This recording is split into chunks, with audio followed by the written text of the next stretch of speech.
Hi students, in this video class I am going to continue the chemical properties of the 16th group elements. Chemical properties of the 16th group elements. In previous video class we have completed in chemical properties of the 16th group elements. We have completed that oxidation states of the 16th group elements, and the next one reactivity of the 16th group elements with oxygen. So these are the two things completed in the chemical properties of the 16th group elements. So now in this class, let me start with chemical reactivity of the 16th group elements with hydrogen. Reaction with hydrogen.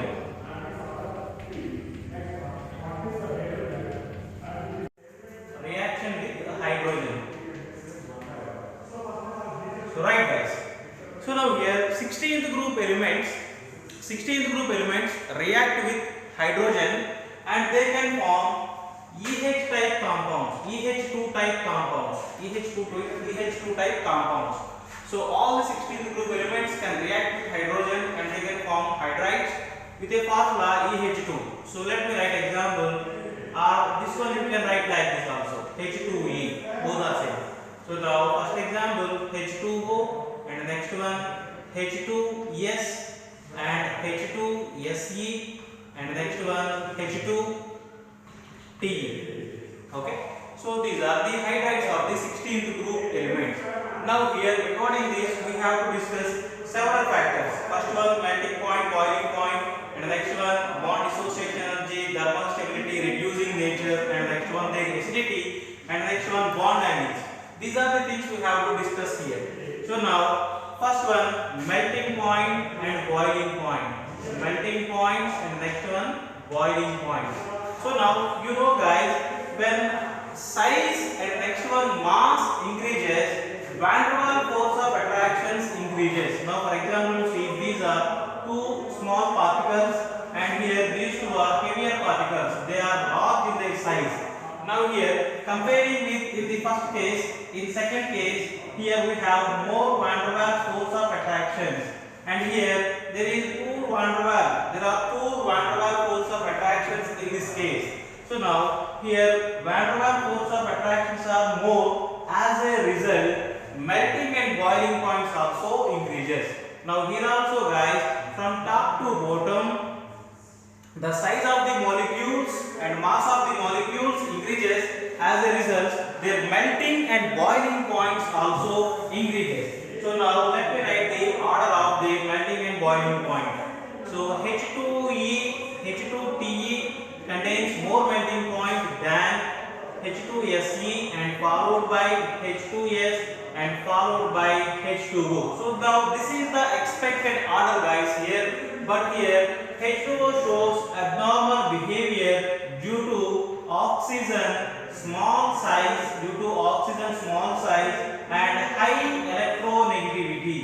and high electronegativity.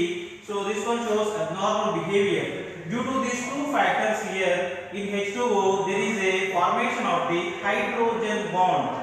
So between one water molecule to another water molecule, so there exists hydrogen bond formation. Due to the hydrogen bond formation here, this one has highest melting and boiling points when you compare with the other hydrides of the 16th group element. So here this is the H2O. H2O has more melting and boiling points comparing with other hydrides of the 16th group elements. The reason is in H2O there is existence, or H2O can form hydrogen bond. So hydrogen bond is stronger one comparing with the van der Waals force of attractions. So due to this reason H2O has more melting and boiling points than other hydrides. Okay, and the next one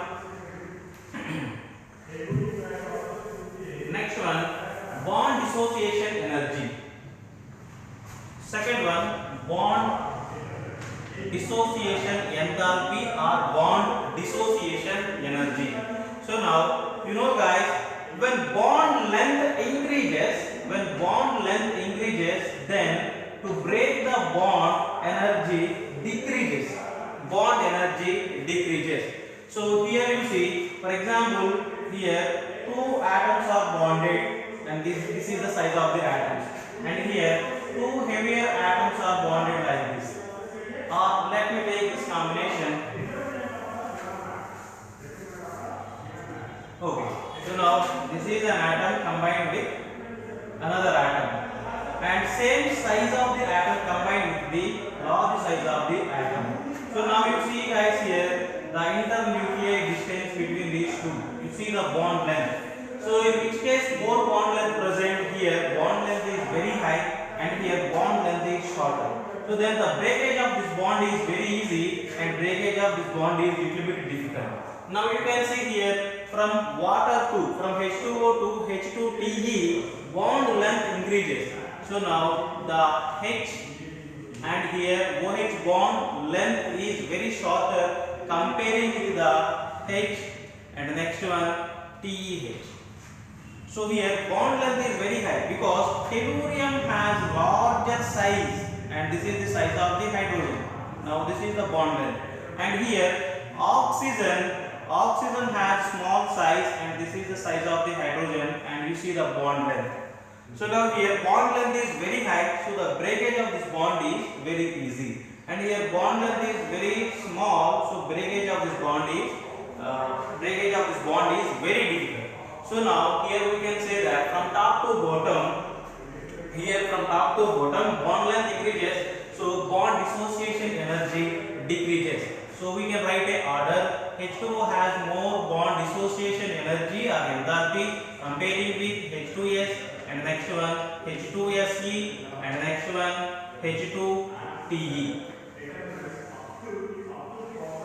So right, this is the order. So this is about bond dissociation energy or bond dissociation enthalpy. Right. And the next one, third one, reducing nature. Reducing nature. And next one, acidic character or acidic nature. So guys, here reducing nature and next one acidic character. So both are dependent on the bond dissociation energy. So when bond dissociation energy is less, then reducing nature and next one acidic nature of the molecule increases. Now here H2Te has smaller bond dissociation energy, so this one is a good reducing agent comparing with other hydrides, and H2Te has less bond dissociation energy, so this one has more acidic character. Now for reducing nature and next one acidic nature, this is the order. H2Te is a good reducing agent and this is more acidic than H2Se, and which is greater than H2S, which is greater than H2O. Now guys, here reducing nature and acidic nature both depend on the bond dissociation energy. So then this is the order of the reducing nature and acidic nature of the hydrides of the 16th group elements. And next one, fourth property guys, structure, and next one bond angles. Structure and next one bond angles of the hydrides of the 16th group elements, right?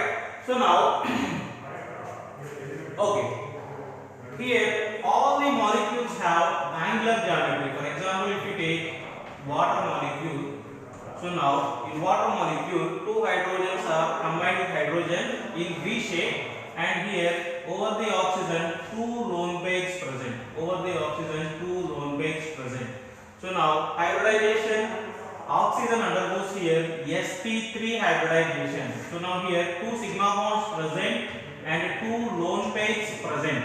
So which is equals to 4. So when this value is 4, then it means that the central atom undergoes sp3 hybridization. So hybridization formula equal to number of sigma bonds less number of lone pairs. Here number of sigma bonds are 2 and number of lone pairs are 2. 2 plus 2 equals to 4. When this value is 4, then expected hybridization is sp3 hybridization. So its parent geometry is tetrahedral geometry. So due to the presence of the lone pairs, the shape of the molecule is V shape or angular shape. Right? And next one, when you see the bond angles, from H2O to H2Te. So when you see the bond angles here, so the bond angle in water greater than the bond angle between the two hydrogen, the bond angle in tellurium. Here the bond angle in water is greater than the bond angle in TeH2. Here bond angle is 104 degrees and here bond angle is 90 degrees. So now when you write the order, we can get like this. H2O has more bond angle than H2S. H2S has more bond angle than H2SE, and this one has more bond angle than H2Pe. So then what is the reason here to get this kind of order for the bond angle? The reason is, so when you see here, oxygen is more electronegative atom and this one with a smaller size. When a central atom with more electronegativity and smaller size, then bond pairs are very close to the central atom. When bond pairs are very close to the central atom, then less distance present between the two bond pairs. As a result, repulsion increases. When repulsion increases, bond angle also here increases. But you see guys, in this case, tellurium is a larger atom and here this one has small electronegativity and this one has heavier size. So now here bond pairs are, this one is unable to attract the bond pairs closely towards itself like oxygen. As a result, here repulsions are very less. When repulsions decreases, bond angle also decreases. So this is the reason to get this order for the bond angle. Okay guys, so this is about the reactivity of the 16th group elements with the hydrogens.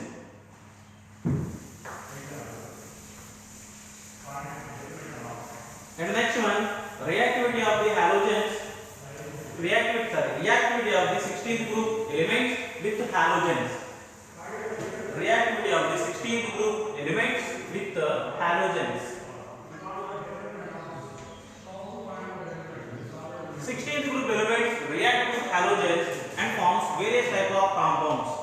EX6 type compounds, and next one EX4 type compounds, and next one EX2 type compounds, and next one E2H2, which is a dimer of EX type.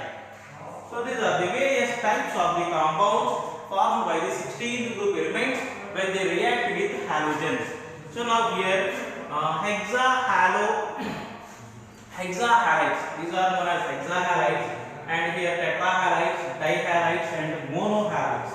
So now here E equal to 16th group elements: sulfur, selenium, tellurium, and next one polonium. So this is a radioactive element. And next one here X equal to fluorine, chlorine, bromine, and next one iodine. Fluorine, chlorine, bromine, iodine.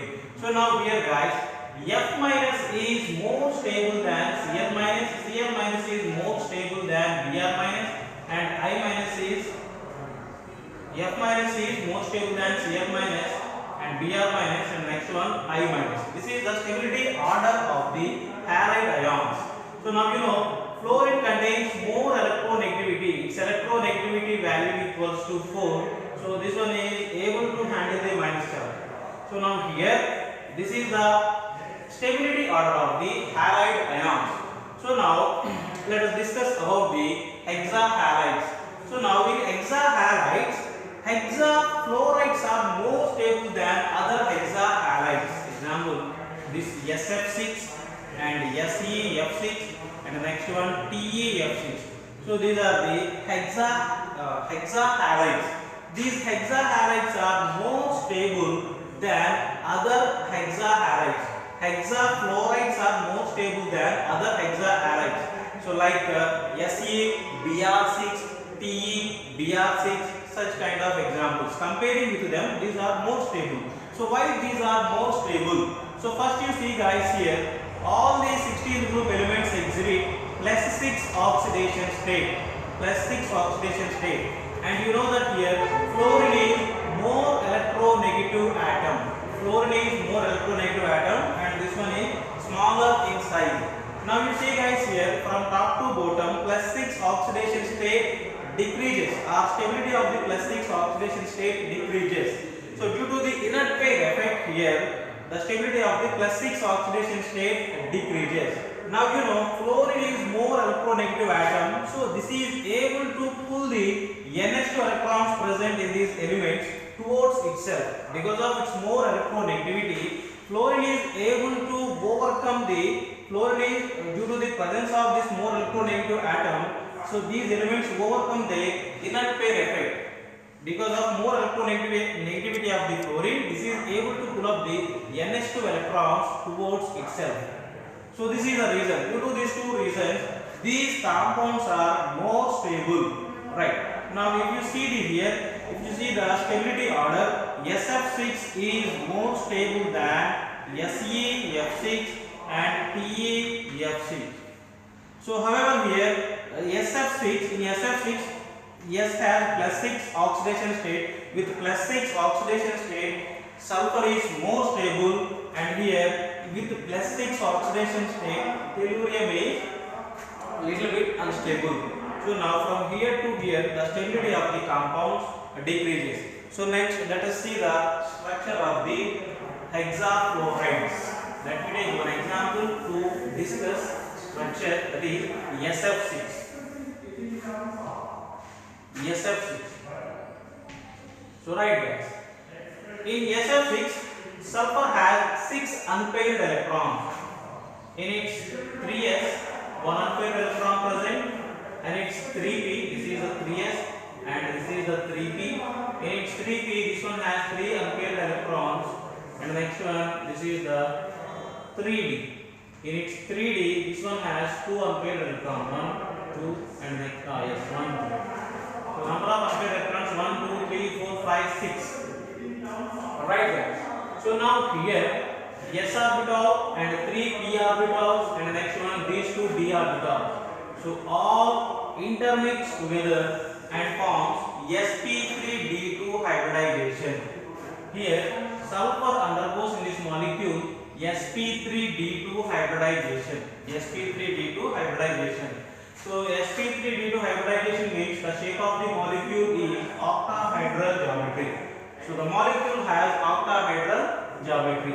At the center sulfur present, and next one in a square plane 2, 3, 4 fluorines present like this, and the next one above the square plane over this sulfur 1 fluorine present, and below this square plane 1 fluorine present. So this is the structure of the SF6. In SF6, S undergoes sp3 hybridization, and next one geometry of the molecule is octahedral geometry, and here bond angle is 90 degrees. Bond angle is 90 degrees. So this is about hexahalides. In hexahalides, hexafluorides are more stable because here 16th group elements has +6 oxidation state, and fluorine is more electronegative atom. That's why that is able to pull up the electrons towards itself from the 16th group element. And the next one, EX4 type. EX4 type. Examples: SF4, SeF4, and TeF4. So these are the tetrafluorohalides. Tetrafluorides. These are hexafluorides, and these are the tetrafluorides. Tetrafluorides. Right. So now here from top to bottom stability increases here, because here these alien elements are more stable with +4 oxidation state. So here in all these compounds 16th group elements contain +4 oxidation state. You know guys, from top to bottom +4 oxidation state stability increases. So that's why TF, TeF4 is more stable than SeF4, and which is more stable than SF4. Right. And next one, geometry or structure, and let us see structure of the molecule. Let me take one example, that is SF4. So right guys, here in SF4 sulfur has 4 unpaired electrons. So now this is the 3s orbital with 2 unpaired electrons, and next one 3p with 3 unpaired electrons, and 3d, this one has 1 unpaired electron. So now guys, here 1 s orbital and 3 p orbital and 1 d orbital undergoes sp to sp3 dehybridization. So when sp3 hybridization occurs, so right guys, here in sulfur, in SF4 molecule, sulfur undergoes sp3 dehybridization. So sp3 dehybridization means you can expect the geometry trigonal bipyramidal geometry. Trigonal bipyramidal geometry. And now here there is one lone pair. So due to the presence of the lone pair in sp3 hybridization, if there is a lone pair, then expected shape is seesaw model. So now sulfur is there at the center, and in this one of the sp3d hybrid orbital, one lone pair present, and next one, so these are the 2 fluorines, and here these are the rest of the 2. So now this is the structure of the SF4 molecules, and remaining tetrafluorides also have same type of geometry and same type of the structure and shape. So right, this is seesaw model. Seesaw model guys. Here sulfur undergoes sp3d hybridization. So this is about hexahalides and tetrahalides. Right. Next one, EX2 type. Next one is EX2 type, dihalides. So now here examples SCl6 and SBr, SCl2 and SBr2 and SeCl2, SeBr2. Next one TeCl2 and TeBr. So right guys, here the existence of these 2 molecules not possible. So because here selenium is a metalloid, and next one chlorine and bromine, they contain little bit larger size. So now here these molecules have less tendency. They have less tendency to form covalent bond. So SeCl2 and SeBr2, they have less tendency to form covalent bond. So due to this reason, the existence of or the stability of these molecules are highly unstable.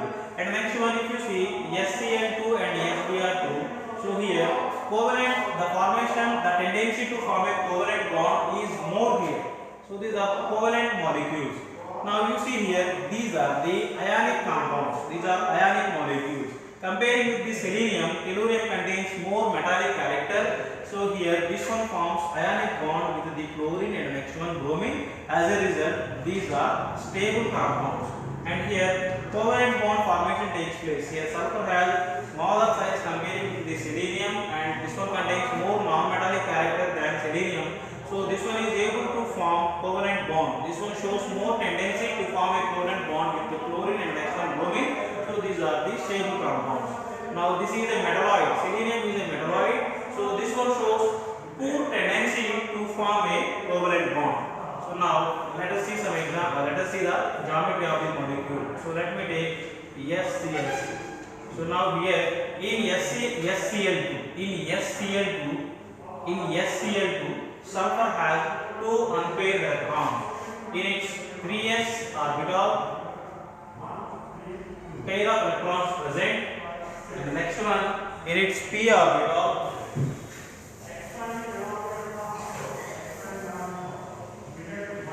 in its 3p orbital. So here we have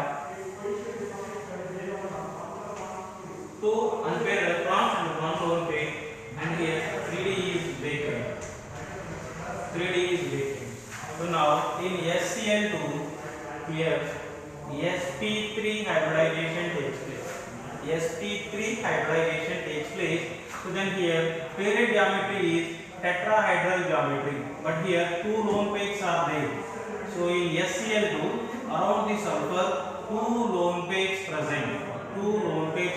These are the sp3 hybrid orbitals. So now two lone pairs present, and next one here sulfur forms two bonds with the chlorines like this. Alright. So now guys, this is angular geometry. So here dihalides, the 16th group elements of the dihalides undergoes sp3 hybridization, and the paired geometry is tetrahedral due to the presence of the lone pair. So this one has V shape. So this is about dihalides. And next one monohalides. So guys, here monohalides exist as dimers.